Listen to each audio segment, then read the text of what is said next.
Good morning and welcome to the UnitedHealth Group fourth quarter and full year 2025 earnings conference call. A question and answer session will follow UnitedHealth Group's prepared remarks. As a reminder, this call is being recorded. Here is some important introductory information. This call contains forward-looking statements under U.S. federal securities laws. These statements are subject to risks and uncertainties that could cause actual results to differ materially from historical experience or present expectations. A description of some of the risks and uncertainties can be found in the reports that we file with the Securities and Exchange Commission, including the cautionary statements included in our current and periodic filings. This call will also reference a non-GAAP amount. Reconciliation of the non-GAAP to GAAP amounts is available on the Financial and Earnings Reports section of the company's Investor Relations page at www.unitedhealthgroup.com. Information presented on this call is contained in the earnings release we issued this morning and in our Form 8-K dated January 27, 2026, which may be accessed from the Investor Relations page of the company's website. I will now turn the conference over to the Chairman and Chief Executive Officer of UnitedHealth Group, Stephen Hemsley. Thank you and good morning. Thank you for joining us today. This morning, I'll provide updates on the progress our organization has made over the last 6 months and the momentum that is building in 2026. Tim Noel and Patrick Conway will dive more deeply into how UnitedHealthcare and Optum finished 2025 and our conviction for improved performance in 2026. Wayne DeVite will walk through the details of our full year 2025 financial performance and 2026 outlook before we turn to Q&A. We continue to progress and strengthen as we enter 2026. We've taken a critical look across all our products and our U.S. market positions, focusing on what is working, what needs more attention, and what no longer makes sense for us. We are driving greater operational disciplines in all our business practices, leveraging the use of technology and artificial intelligence broadly, and renewing our commitment to innovation, agility, and accountability. We have removed assets that are not aligned with our focus on serving the U.S. health system. We continue to strengthen our management team, leveraging both our internal depth and bringing fresh ideas and talent from outside the organization. These actions and others are intended to improve the value we offer to all those we serve and drive sustainable growth for many years to come. Our people are rising to the challenge before them. We finished 2025 with adjusted earnings per share of $16.35, which was slightly ahead of our expectations. Full year 2025 results exclude a $1.6 billion net of tax and largely non-cash charge, very consistent with what we discussed on our third quarter earnings call. Addressing the elements of this charge was important in setting a solid foundation for returning to the historical earnings quality and growth you've come to expect from us. Wayne will provide further details on both these results and the charge. Looking to 2026, we expect adjusted earnings per share of greater than $17.75 for growth of at least 8.6%. Our initial outlook reflects measured growth across all 4 of our reporting business segments, with double-digit improvements at UnitedHealthcare and low to high single-digit adjusted growth across our Optum segments.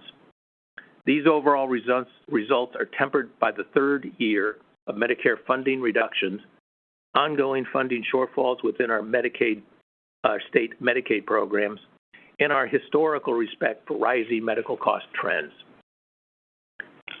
As expected, improvement will be more evident within UnitedHealthcare in 2026, while at an earlier stage, Optum will take more operational effort and investment and time.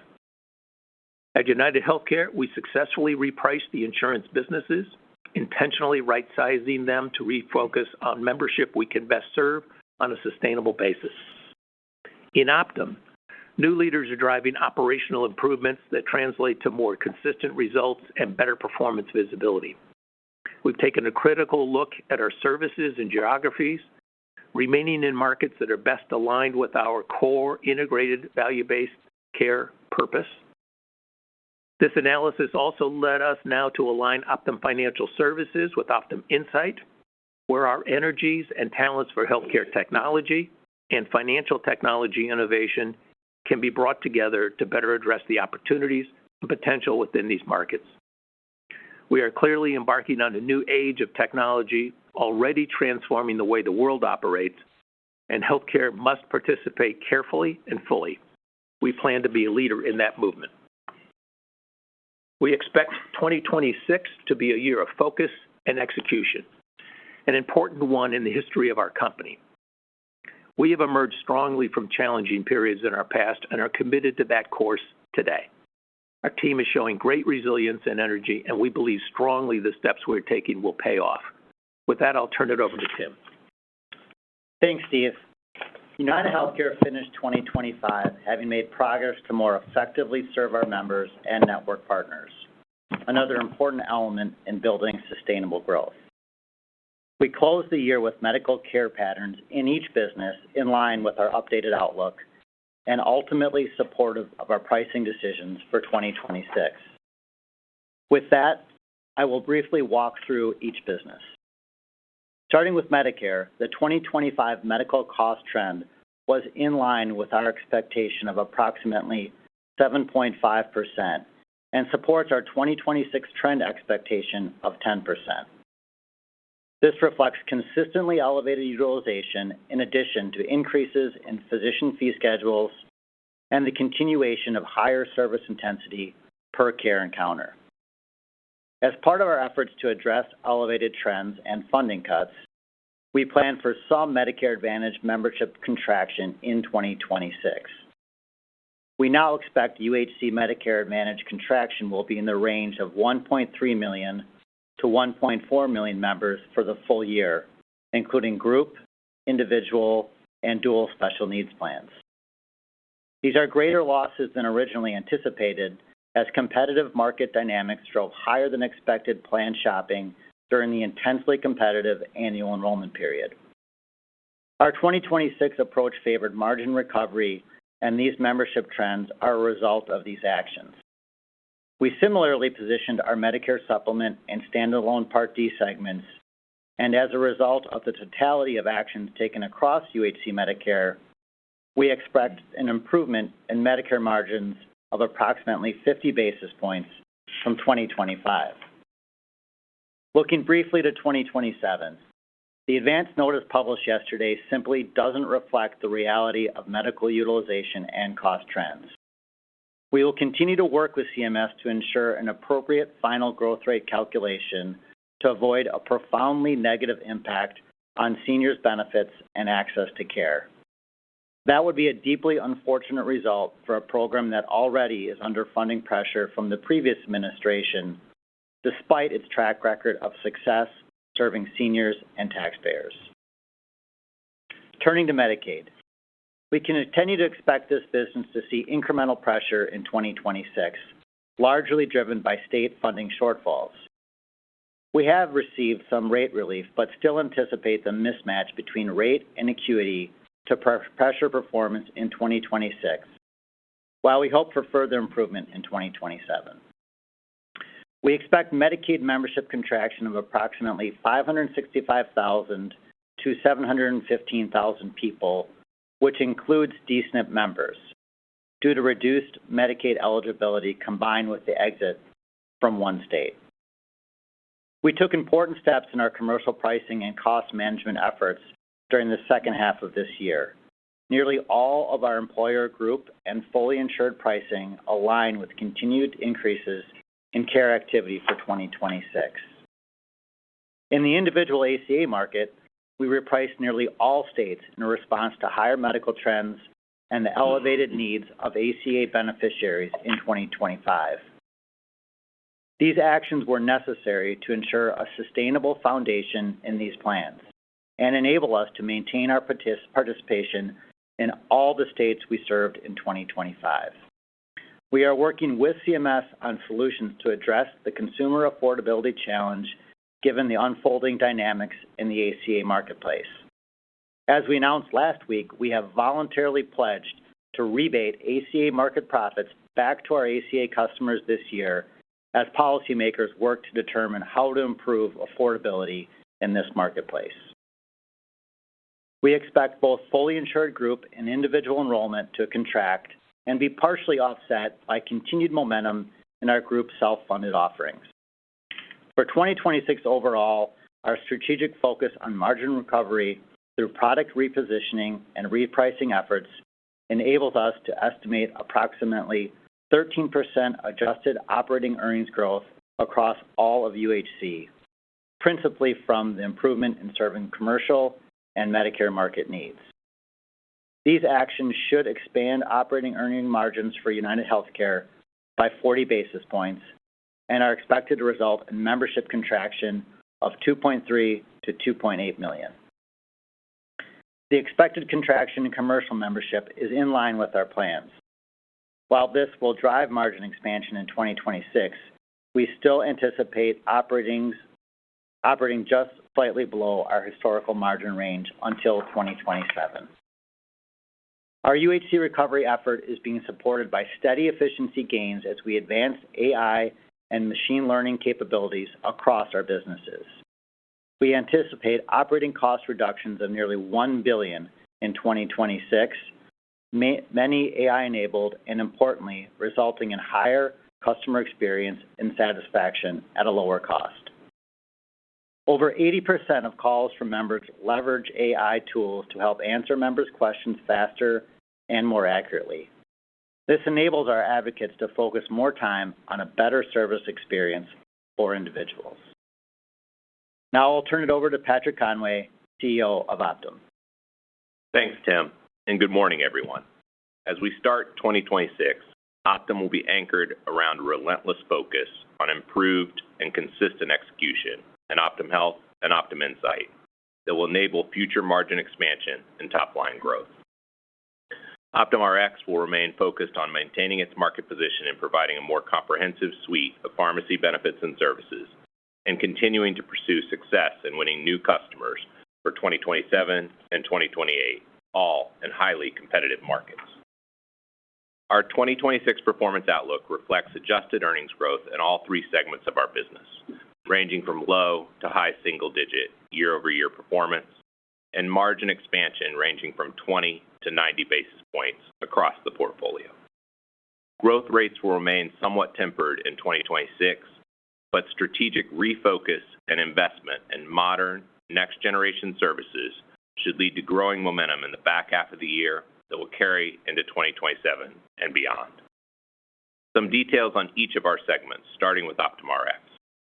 At Optum Rx, we expect operating earnings growth from expanding margins by approximately 20 basis points on an adjusted basis. This growth is driven by a strong external selling season that will impact 2026 and 2027 as we implement and expand over 800 new customer relationships. While new customer wins were offset by membership contraction at UnitedHealthcare, we are capitalizing on significant AI automation-enabled operating efficiencies to support our expanded margin outlook in 2026. Entering 2026, we have implemented new pricing models that will deliver greater transparency to customers and cost-based reimbursement to pharmacies. We have removed reauthorization requirements for 180 drugs benefiting millions of people, and we will continue to expand these efforts. And we continue to advance our commitment to pass through 100% of drug rebates we receive to our customers. Over 95% of our customers have elected to receive full rebate pass-through in 2026, with all remaining customers expected to transition by the end of 2027. Our customers recognize pharmacy benefits are an essential tool in helping employers, governments, and patients afford and access medications. Optum Rx members save over $2,200 in annual prescription costs due to our efforts in moderating manufactured drug price increases. Turning to Optum Insight, we expect earning growth of greater than 4% while expanding margins by approximately 90 basis points. This growth is driven by new sales, commercialization of new products, stringent cost management, and increased volumes within existing core businesses. Investments and execution on 2026 priorities will set the stage for more growth into 2027 and beyond, principally through broad-based, AI-first new product innovation, strengthening Optum's care provider market offerings. An important change starting in 2026 involves aligning Optum Insight and Optum Financial Services.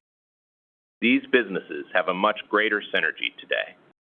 For example, integrating Optum Real's AI-driven revenue cycle solutions with Optum Financial Services payment and financing capabilities has the potential to transform healthcare transactions, moving the industry from post-service reconciliation to real-time point-of-care approval and monetization, creating a more modern, closed-loop approach that is better for the health system.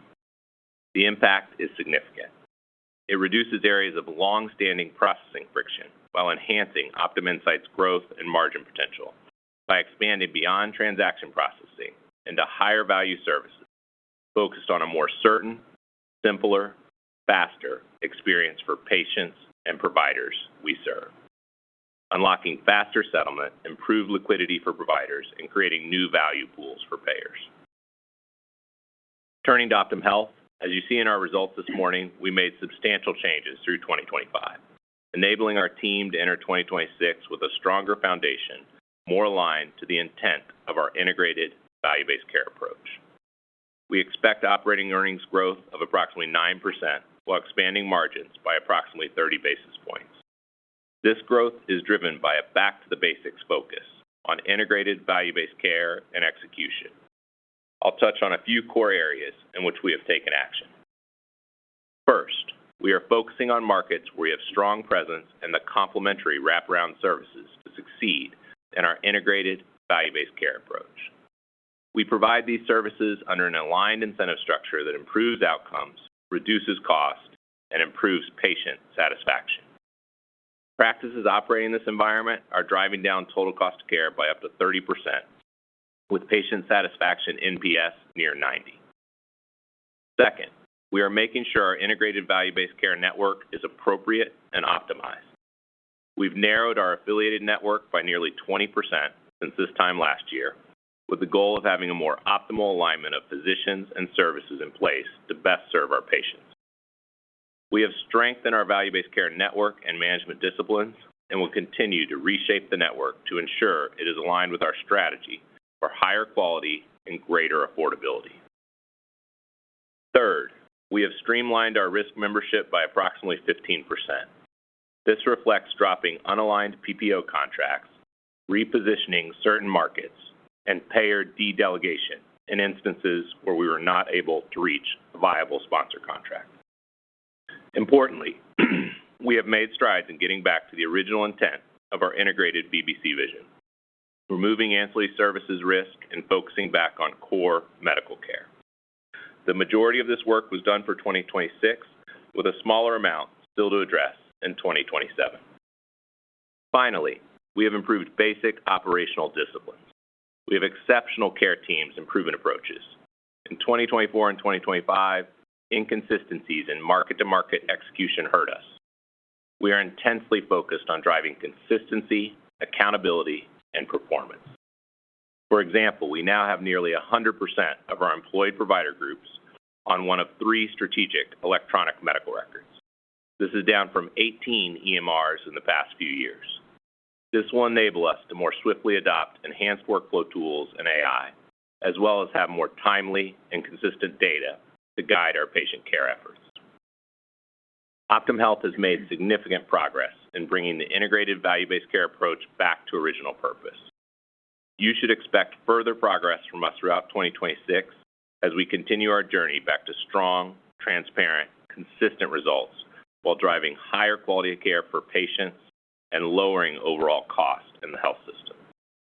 Before I turn it over to Wayne, I want to take a brief moment to thank all the people of Optum who continue to work every day to ensure our customers and our patients get the best experience and care we can offer. Wayne? Thanks, Patrick, and good morning, everyone. I'll start by diving right into our 2025 results. Today, we reported adjusted earnings per share of $16.35, which was slightly ahead of our expectations. These results reflect continued solid execution across the enterprise that will carry into 2026. As Steve noted, The quarter included a $1.6 billion net of tax charge, or $1.78 per share, which was largely non-cash and primarily related to actions within Optum. This net charge has three primary components.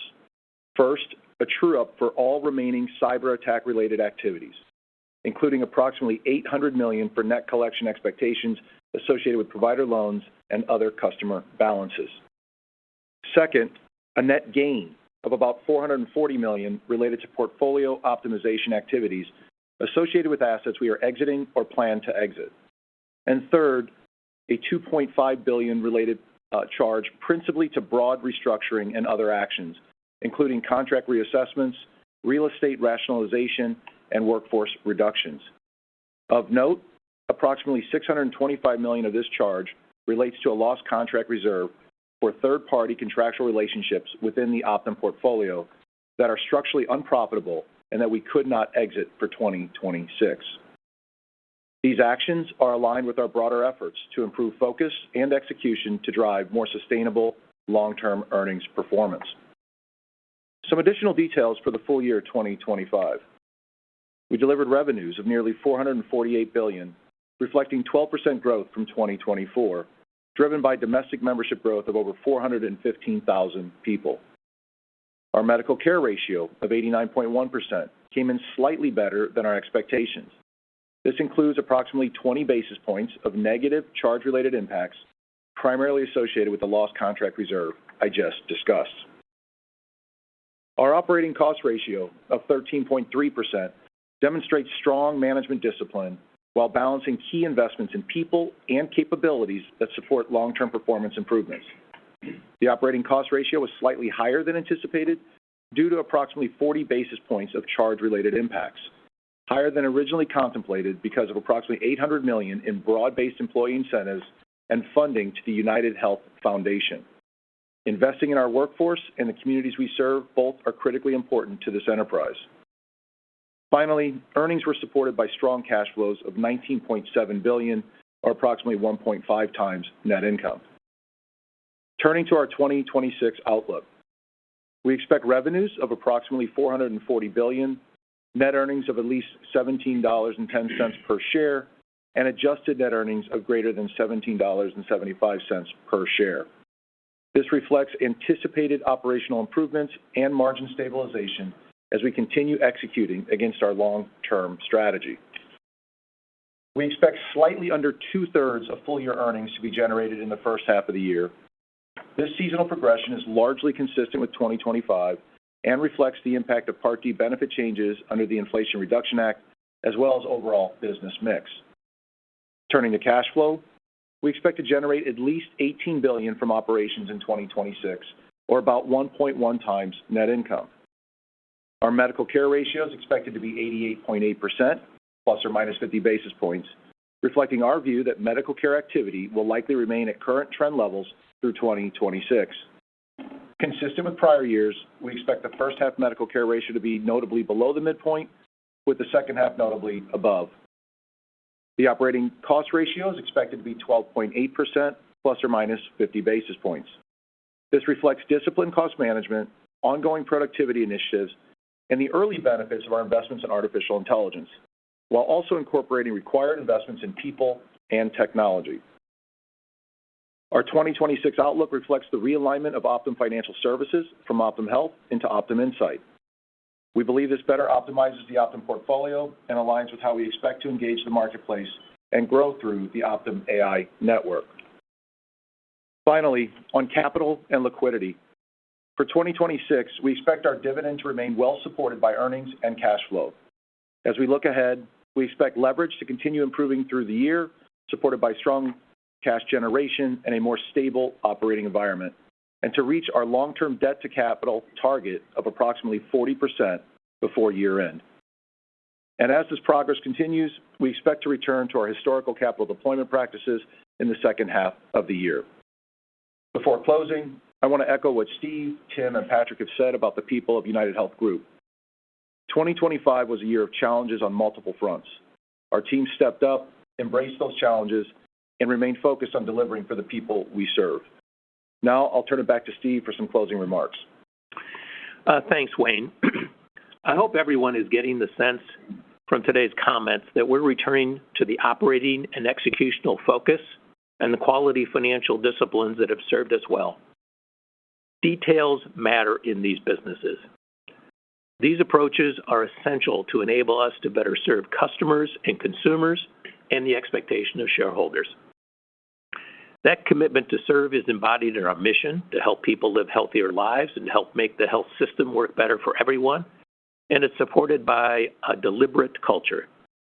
To that end, I would call out three overarching themes we're pursuing. The first is a refocus back to that mission and culture. We are re-energizing and retooling that sense of mission and culture throughout the company, which is already the core reason so many of our colleagues joined this enterprise. The second is the urgent, thoughtful application of modern, intelligent technologies. These efforts can help address long-standing needs in healthcare for simplicity, speed, certainty, insight, consumer empowerment, and convenience. We're hoping to invest nearly $1.5 billion in 2026 and expect at least as much to follow in 2027. This work is making a difference within our organization today, and we expect it will serve as the foundation for external versions that can benefit the broad health system through Optum Insight. Lastly, we are methodically taking steps to advance greater trust and transparency wherever we serve the public healthcare interests. This began with the independent reviews of business practices in risk assessment, in pharmacy services, and in care management. Those first independent reports were published in December, and the remediation recommendations will be completed and reported no later than March of this year. Further independent oversight reviews and reports are in process today and will continue. And in addition, in 2026, we will begin to publish our results in areas of interest such as prior authorizations and claim approval rates, certain performance statistics, data and trends, rebate practices and prices for products and services, key business and core management practices and policies. From efforts such as these and more, as they evolve, we will become even more publicly accountable for our performance and strive every day to improve it. We thank you for your time this morning. We'll now open it up for your questions. Operator, please. The floor is now open for questions. At this time, if you have a question or comment, please press star 1 on your touch-tone phone. You may remove yourself from the queue by pressing star 2 on your touch-tone phone. We ask that you limit yourself to one question. If you ask multiple questions, we will only be answering the first question so we can respond to everyone in the queue this morning. Our first question comes from Josh Raskin with Nephron Research. Hi, thanks. Good morning.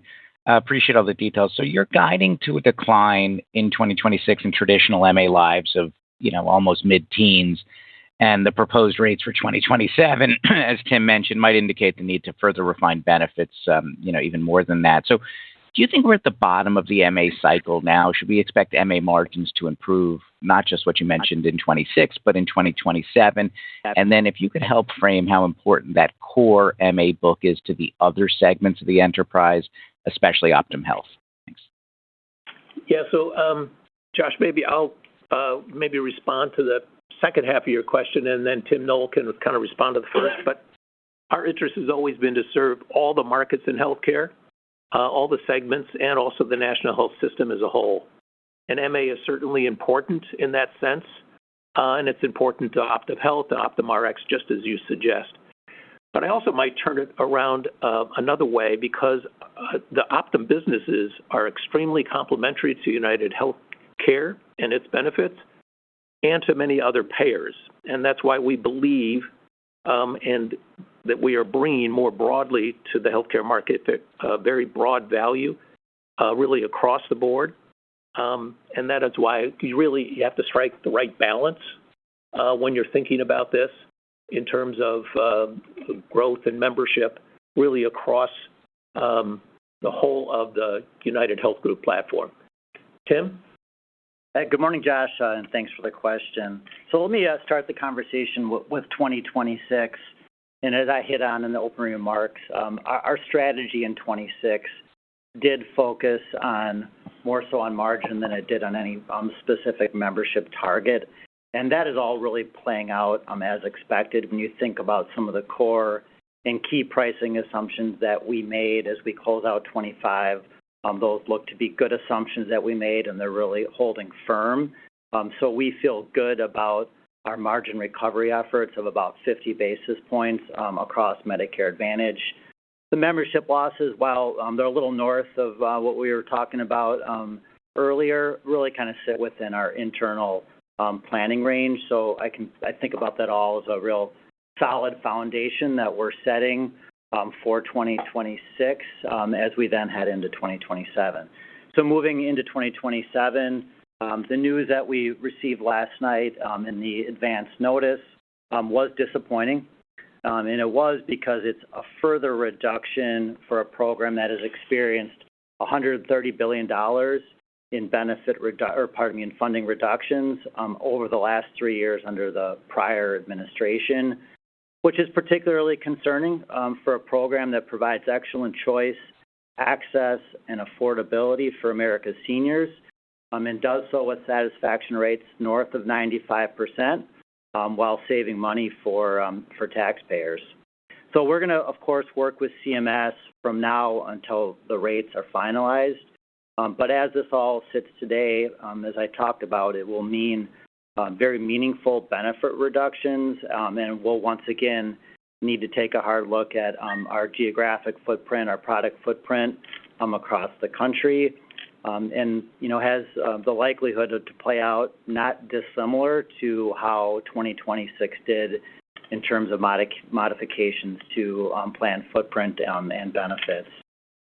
We don't see this to be something that's going to be broadly disproportionate, payer by payer. Therefore, seniors kind of across the sector are going to experience this implications of reduced choice, reduced access, and affordability challenges. And given all of this and kind of where we sit, too early to talk point estimates around margin or membership for 2027.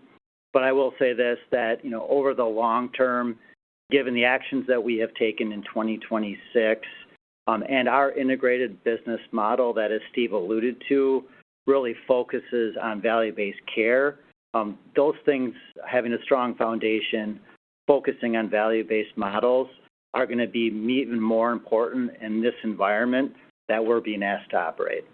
Thanks for the question, Josh. Next question, please. Our next question comes from Justin Lake with Wolfe Research. Thanks. Good morning. Wanted to ask about the fourth quarter Optum Health performance. You guided to just under $3 billion of OI with the third quarter results, and if I'm doing the adjusted math correctly, came in closer to $2.3 billion, so underperformed by $600-700 million of OI in the fourth quarter. It's fairly surprising to still see this kind of volatility in the business that late in the year. Was hoping you could lay out the drivers there and talk to what gives you guys confidence in more stable performance in 2026, given that fourth quarter volatility coming out of the year. Thanks. Good question, Justin, and very much focused on making sure that we really took a hard look at that whole the whole of the Optum Health business. So, Krista, do you want to respond? Yeah, absolutely. Thanks for the question, Justin. So, results in the fourth quarter and for the full year were, slightly disappointing to our expectations, but really reflective of the restructuring actions that we took in the fourth quarter, as well as some one-time items that are now right behind us. In addition, in the fourth quarter, medical remained elevated but consistent with our expectations. So, excluding restructuring and the move of Optum Financial, our adjusted earnings, are now approximately $1.5 billion, which is our new baseline that we will continue to build off of in the future. Maybe I'll just take a quick step back and answer the second part of your question, which is, what gives us confidence? We have reoriented Optum Health back towards our original purpose, and we have a full integrated value-based care delivery system where we employ and deeply partner with providers across multiple service lines including primary and specialty care, imaging, surgery, home health, behavioral health, and additional wraparound services to support our patients. It's a system that's anchored by primary care and an aligned payment model which incentivizes improved outcomes, offering preventive and holistic care, compared to a system that rewards volume of services. And, we've established this strategic clarity in the business and paired it with a very comprehensive evaluation of our assets and capabilities, which as a result, we took meaningful actions in the fourth quarter to strengthen our foundation. And in addition to that, I'm pleased with progress that we've made, reshaping our risk portfolio, refining our network, and bolstering operations. And I would say we're significantly stronger today than we were just 6 months ago. Thanks for the question. So a really solid shakeout, a totally different management and leadership team, and a much more rigorous approach. A lot of potential there. Yep. Next question, please.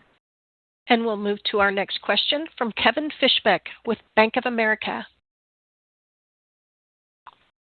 Great, thanks. I wanted to go back to the 27 MA rate update.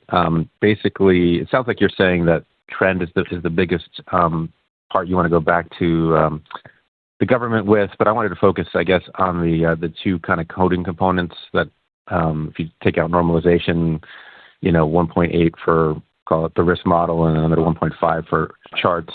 So it's like a 3.3% headwind. I think that with V28, you guys talked about an impact that was more than what the industry was seeing. Would you expect a similar dynamic with these two coding components that, as a company is probably better than average at coding, you'd see more than this kind of 3.3% headwind that we're calculating? And, do you still feel good about, if that's true, do you still feel good about getting to a 5% margin in value-based care Optum Health? Thanks. Sure. Tim, do you want to address that? Yeah, Kevin, thanks for the question. So, no, we don't expect the impact to be different for us versus the rest of the industry on those two elements that you outlined. Our modeling shows, consistency between what we're seeing and also what the estimates are of industry averages on those two elements. And then outlook. So, Kevin, was there a second part to your question? Yeah, the second part was Optum Health margins with this rate cut. Can we look at the 5%? Yep. Krista? Yeah, thanks for that question. I would just say, it's early. We have opportunities to improve performance in the business, just outside of MA rates. Let me just give you a couple of examples that really give me confidence and why why we're really confident in getting back to our long-term target margins. As I've gotten to spend time with our care teams, and after we've done that complete, thoughtful evaluation of our performance in our businesses, we do have many high-performing markets today that really deliver strong outcomes for our patients. One example worth highlighting is a large market in Texas, where we serve over 750,000 patients across over 50 clinics, offering that holistic care I described, primary care, labs, imaging, specialty care, home health, surgery, care coordination. We're really proud of our results. For example, here, we've got a 4.5-star health plan.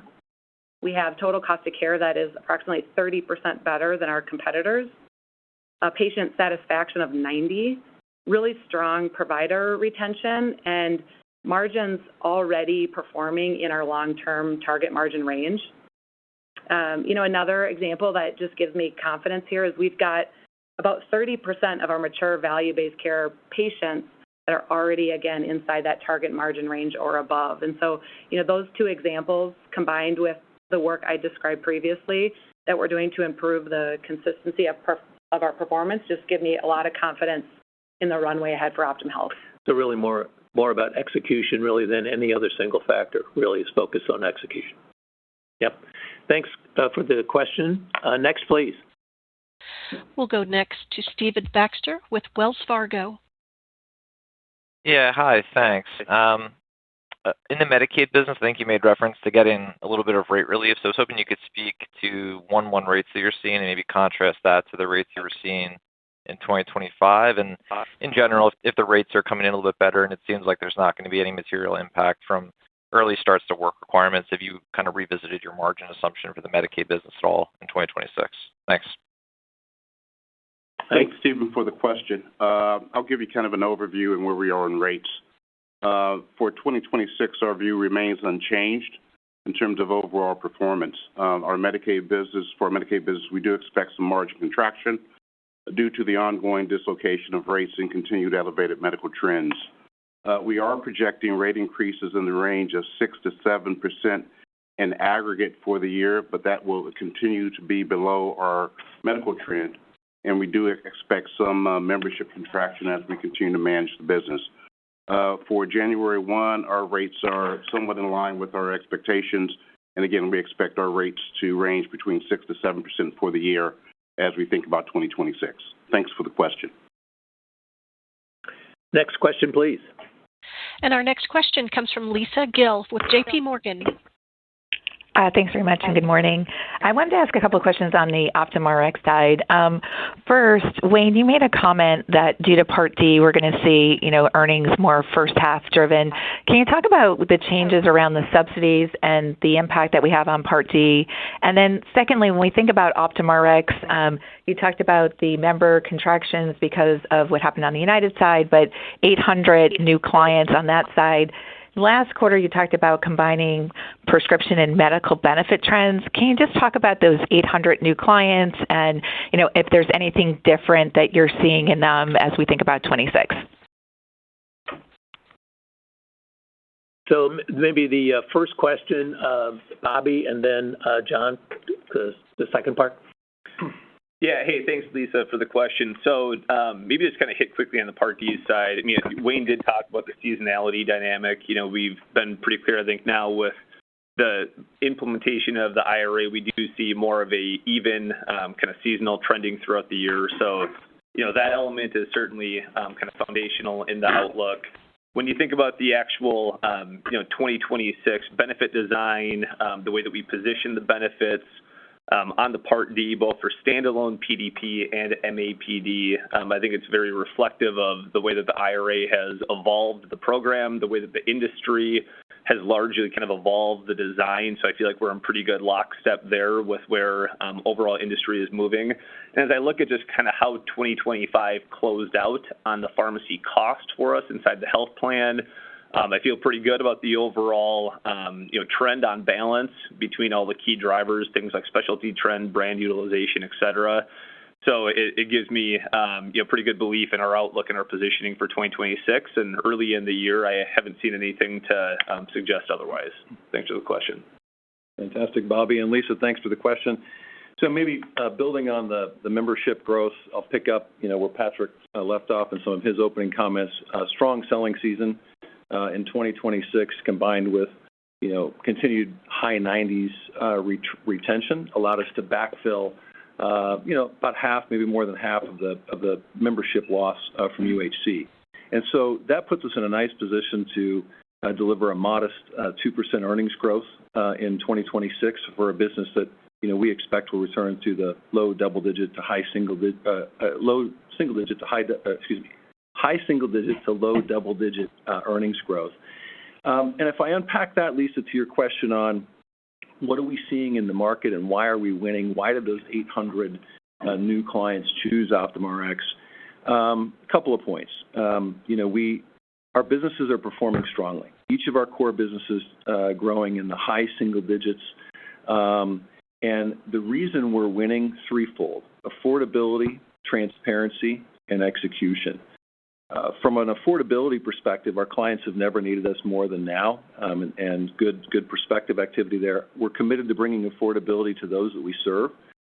For our clients, Optum Rx generates more than $100 billion in savings annually through negotiations with drug manufacturers and network pharmacies. And then for our members and patients, we deliver more than $1 billion in savings annually through our Price Edge and Specialty IQ solutions. From a transparency perspective, frankly, we're proud to be leading the transparency transformation in this industry. And this begins with the industry's only fully transparent Pharmacy and Therapeutics Committee. And then it continues through the supply chain with wholesome instrumentation around manufacturer, network, and wholesaler drug pricing. And so we couple all of this with our commitment to pass through 100% of rebates to clients by 2028, and then we wrap that in a transparency guarantee around our offering for our clients. And then finally, rounding out on experience, we're making it easier for all those that we serve, providers, clients, and members to interact with us. In our pharmacies, record high NPS in our home delivery pharmacy, our behavioral health pharmacy delivering 90% NPS for the patients that we serve. And in our hospital-based specialty pharmacies, high 90s NPS for patients and low 90s for providers. And then finally, Lisa, we're eliminating provider and patient abrasion. So as Patrick mentioned, we reduced or removed reauthorization requirements for more than 180 drugs. That had the net effect of reducing our overall prior authorizations by more than 10%. So in summary, transformational vision is compelling. Our offering is resonating. Our team is executing, and we're well positioned for 2026. Thanks for the question. Thank you. Next question, please. And our next question comes from Scott Fidel with Goldman Sachs. Hi, thanks. Good morning. I guess I'll flip over to the commercial business, and interested if you could just provide us with the breakdown of the 1.3 to 1.4 million commercial risk lives that you're expecting to decline in 2026, how that breaks out between commercial group and then the exchanges. And then also just in terms of margins year-over-year progression for commercial group and the exchanges, what you're thinking about for 26. Obviously, we know that you're planning to rebate the profits from the exchange business. Thanks. Thanks, Scott. Dan? Yeah, Scott, thanks for the question. Addressing your membership first and then moving to margin. On membership pertaining to the risk-based decline, the largest share of that membership decline is connected to our exchange business for 2026, where we continue to expect meaningful decline between now and the end of the year. Beyond the exchange business, general market decline of risk-based customers, our pricing posture supporting margin recovery, and continued deliberate migration to our self-funded, level-funded small employer offerings, all contributing to a decline in risk-based membership.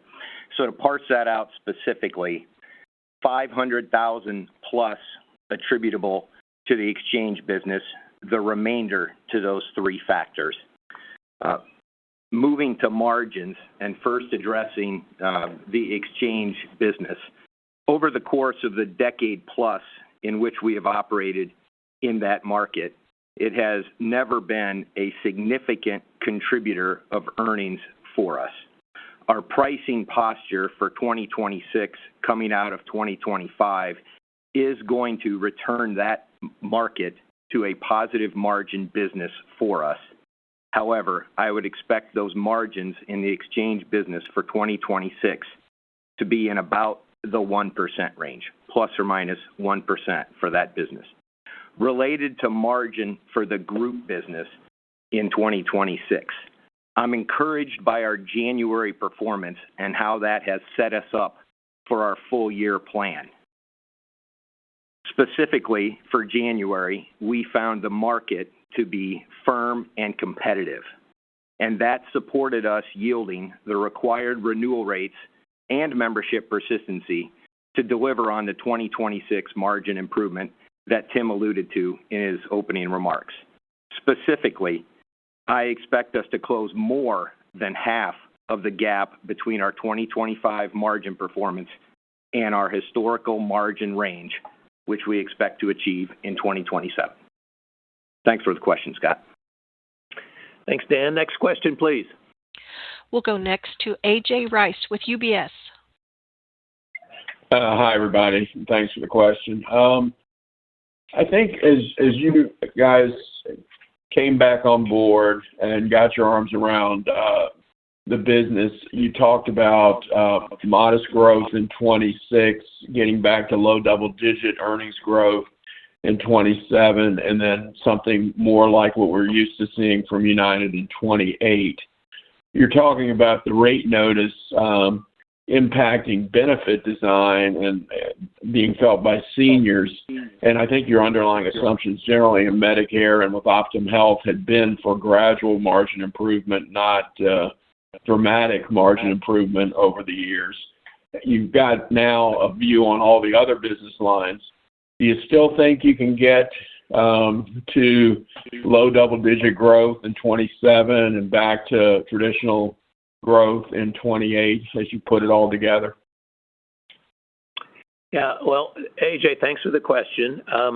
So we're not going to really talk to 27. Obviously, it's January of 26. So, but I would say that the business is meaningfully stronger than it was just a few months ago. And in 26, our agenda is to strengthen it even further.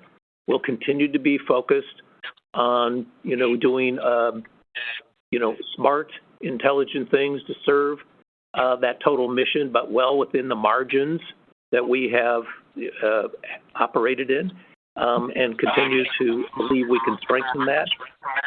So I can't speak to 27, but I will speak, let's say, to a longer term, and that is, very much feel that we can operate within our long-term growth rate margins, that 13 to 16%. When you take a look at the needs in the marketplace and the opportunity for this total enterprise to operate at its full potential, and actually the elements in the marketplace, the actual pressures that have been discussed on this call, actually to respond to those effectively across the marketplace really speaks to what I think our overall business approach can achieve. And when you think about just solid organic growth and retention, again, in the margins that we have been talking about, the enormous potential of AI-driven productivity, which is already in line with an organization that is driven towards productivity and scale, innovation and approaches to kind of serve the broader healthcare marketplace, kind of AI as applied to healthcare in a practical way, as a platform to really energize Optum Insight's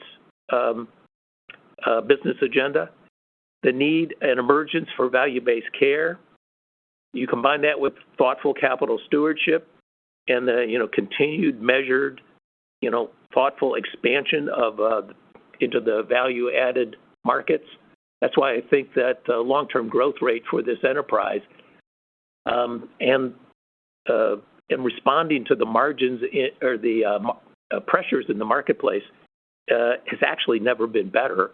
But we have to play to full potential, and we have to execute, and that really is what we're about.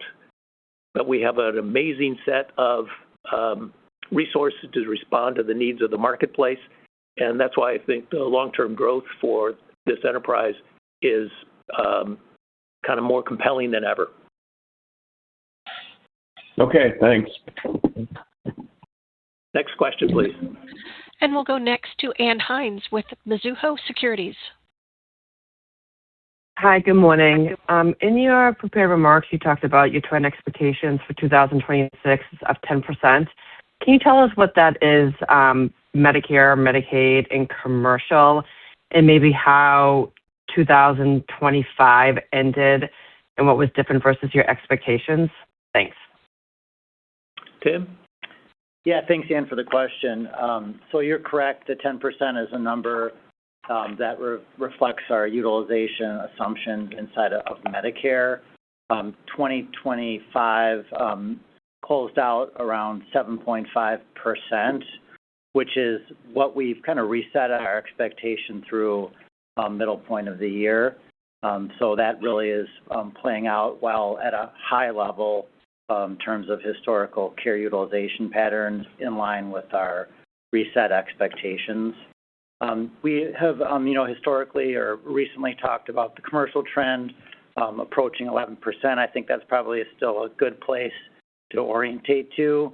And due to some of the nuance in the Medicaid market, where it's not quite as instructive to give a point estimate there. But I think you can just think about the themes really being similar across all the businesses, seeing elevated trend that elevated in the earlier part of 2025, remains at those elevated levels, and our expectation is that will persist into 2026. Thanks, Tim. I think we have time for maybe just one more question or two, because we're going to try to wrap it up at 8. So next question, please. And our next question comes from Erin Wright with Morgan Stanley. Great, thanks. So it seems like you're progressing according to plan with the Optum turnaround, but has there been any surprises that have come out of some of the initiatives there, especially at Optum Care?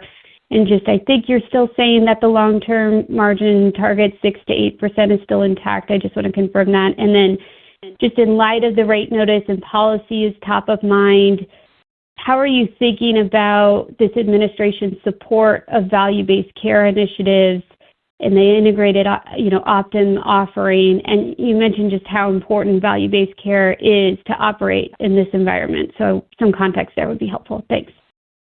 Sure. Krista, do you want to kick it off?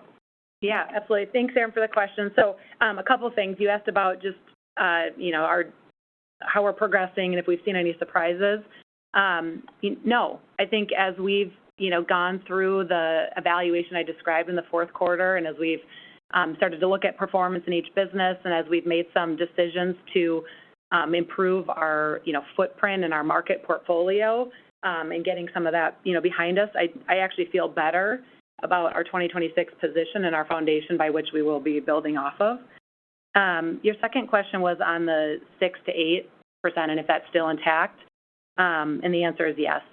Like I mentioned earlier, the examples I described in Houston, we have a number of examples like that, and where I described our, mature value-based cohorts already performing inside that. Again, those are reasons to give us confidence. That being said, we do have work to do, which is we've laid that out thoughtfully. And I think as, in terms of progression of earnings, we're looking at modest basis point improvement inside 2026 as investments take shape and as we overcome the last year of V28 with building stronger momentum in the back half of the year, setting us up for 2027. And then, the last part of your question around just the support of value-based care, what we've got is a very unique integrated value-based care delivery system that continues to demonstrate, value to patients served, higher quality outcomes, and a total cost of care that is significantly better than all market alternatives. And, this system, like I mentioned earlier, is aligned around an aligned payment model, which incentivizes preventive care and holistic care. And comparing that to a system that rewards for volume is just, a system that we need more of. And we feel even stronger today about that need and the greater possibilities for Optum Health than we have before. So thanks for the question. Totally perfect. And the pressure in the marketplace just actually makes value-based care more compelling, and the retention of patients to value-based care is very strong. So one last question, please. Our last question comes from Jessica Tassan with Piper Sandler. Hi, thank you so much for the question. So what would you highlight for investors from the independent reviews of UNH business practices that you all published in December? And is there any way to draw confidence around UHC and Optum Health's ability to contend with risk adjustment reform from some of those reviews? Thank you. Sure. I'll just offer broadly. They were actually very positive. They really did speak. They were more focused on the overall environments, the controls, the oversight, the governance with respect to those areas of practice, and particularly in risk assessment. And so we were pleased with that, and we are following that with really our own independent review in terms of risk accuracy. Chris? Yeah, I'll just follow up to say that I think the reports really are focused on trying to advance trust and transparency in these areas, and In 2026, we are going to do at least 3 or 4 more of these reviews that'll be really focused on the metrics that come out of it. While 2025 was really focused on the policies, procedures, compliance, oversight, all of which were strong and robust, 2026 will focus on risk assessment accuracy and metrics, clinical policy accuracy, and pharmacy services. And we have reviewed these with the administration, so we are very much open and continuing this course, again, recognizing the long-term responsibility for trust and transparency in this.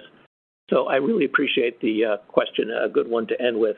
It is really all we have time for now. What I would say is the momentum inside this organization is palpable. We still have work to do to continue to successfully build and progress over the next several months, and we are eager to get to it. But I'm very pleased with the performance and outlook that we have. Thank you for your time today. And ladies and gentlemen, this does conclude today's conference. We thank you for your participation.